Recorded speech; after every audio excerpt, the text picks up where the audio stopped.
Eu sei que é terrível o que eu vou falar, mas essa nação, começando por São Paulo, precisa de um pai para dar instrução. Sabia que o problema hoje da sociedade é o homem? Muitos erros que a gente vê são erros nossos, Os né? homens, ó, são mais. Não, homem que eu tô falando, o gênero Ah, você masculino. fala, gênero masculino, eu entendi. Homem. Eu pensei que você estava falando de serem seres humanos. A maior parte das pessoas que estão presas são homens. Morte precoce por não cuidar da saúde, homem. Delinquência, homem.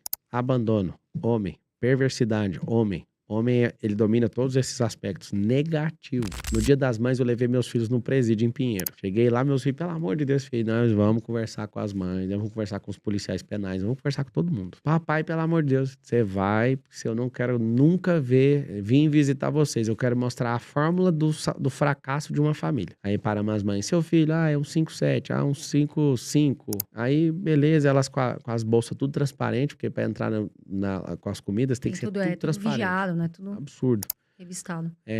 O absurdo nível de humilhação, mas a segurança é isso mesmo, tá certo. O que aconteceu? Eu desci com os meus filhos, eles viram aquele tanto de mãe. Eu falei, vou contar um segredo do mundo pra vocês. Mãe sempre vem visitar o filho que tá preso. Nós vamos voltar depois no Dia dos Pais. Tem nenhum lá. Eu tenho um grupo com os pais, com os homens, que são os pais dos alunos da nossa escola. E a gente tá lendo um livro junto, Educando Meninos, do James Dobson. E lá, vários pais estão sendo tocados. Eu tenho no grupo do WhatsApp aqui. Tendo experiência e descobrindo por que vários tiveram a vida que tiveram, porque não tiveram um pai presente. E aí, o desafio que eu fiz com esses pais, a gente lê esse livro até o final desse mês, pra gente melhorar o nosso cuidado com os meninos. Você acredita que os meninos precisam de mais cuidado que as meninas hoje? Que a delinquência, a falta de saúde, a inconsequência, o abandono, a perversidade é muito maior no homem. O homem tá corrompendo a sociedade e ninguém tá vendo. Quando você vê o machismo, é um homem caído e corrompido. Aí as mulheres criam um feminismo para ver se iguala com o homem. O feminismo é só um band-aid para um câncer da sociedade que chama machismo. 43% dos lares no Brasil são liderados por mulheres. Por quê? Elas que escolheram sofrer duplamente para desfrutar menos, tá faltando homem. A gente tem que provocar a identidade masculina no esporte. A gente tem que provocar isso. Nós não somos um país em guerra. A gente não tá formando disciplina em homem. O aperto de mão do homem está mais frágil nas últimas décadas. Era medido em libras. O homem está com a mão apertando cada vez mais fraco. Você não está entendendo como destruir uma sociedade. É só tomar a identidade dela e mostrar que não tem um propósito. Por isso que fica esse bando de maluco discutindo coisa que não tem fundamento.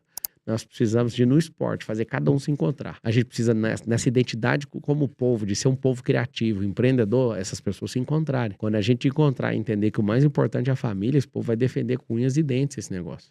Porque hoje tem muita gente que tá banalizando, né, Pablo, essa questão de família, valores. Tá um pouco. Você não acha que tá um pouco esquisito, tá estranho? Não, não tem ninguém defendendo, ué. Não tem ninguém defendendo, não tem ninguém falando disso. Eu tô falando, ué. Sou mais um maluco que tá falando, esse é o problema.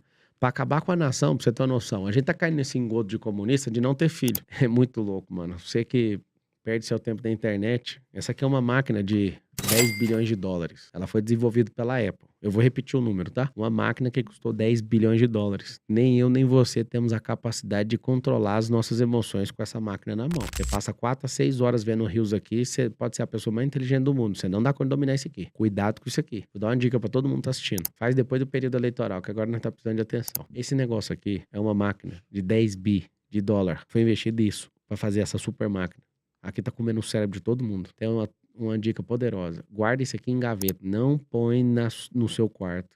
Chega na sua casa, a primeira gaveta que tiver na sua casa, guarda lá dentro e já fura esse lugar e põe um carregador lá dentro. Quando você entrar no carro, põe na gaveta do carro, chama porta-luvas. Quando você for pra empresa, 2 metros de distância, coloca isso em outra gaveta. Você não tem emocional, porque isso aqui ativa seu sistema límbico, isso aqui mexe com a sua dopamina, seu sistema dopaminérgico. Isso aqui mexe com tanta coisa no seu cérebro. Você não sabe o que isso aqui vai produzir na sua vida. Nós somos uma geração, Carol, que a gente não viu nossos pais mexendo no celular. Mudou muito, né? Hoje Não, em dia as crianças sabem mais que a gente. Pois é, mas essa é a primeira geração que os filhos estão vendo os pais ignorá-los pelo celular. Esse é o problema. Vocês vão ver a maior bizarrice da história. Desde quando o inglês criou a medição de QI, nunca na história da humanidade os filhos tiveram QI menor que o dos pais. Essa é a primeira geração da idiotização. Tá funcionando o que esses caras pregam. Então toma cuidado com isso aqui. Algumas nações proíbem, por exemplo, TikTok e algumas ferramentas. A própria China não passa, né? Lá. Você já entendeu o que eu tô falando. Nós seremos uma nação idiotizada se não entender o pra quê que funciona isso. Então quando eu falo pra você faz o M, faz gostando não. Por quê? Porque você tá colocando alguém para liderar algo que não é menor do que aquele algo, é alguém que tá entendendo um pouquinho além disso. Nós vamos cuidar dos nossos filhos para eles não serem os idiotas do futuro. Se eu ensinar uma criança com devido cuidado, eu não vou ter que punir um adulto amanhã. Presta atenção nessa coisa que eu falei. Se a gente ensinar a criança o caminho que ela deve andar, ela não vai desviar dele, não. E eu não preciso, como Estado, punir essa criança amanhã. Porque um monte de cara que é punido, nem é adulto, continua como criança. O cara tem 20 anos, 30 anos e é infantilizado. Cuidado com isso.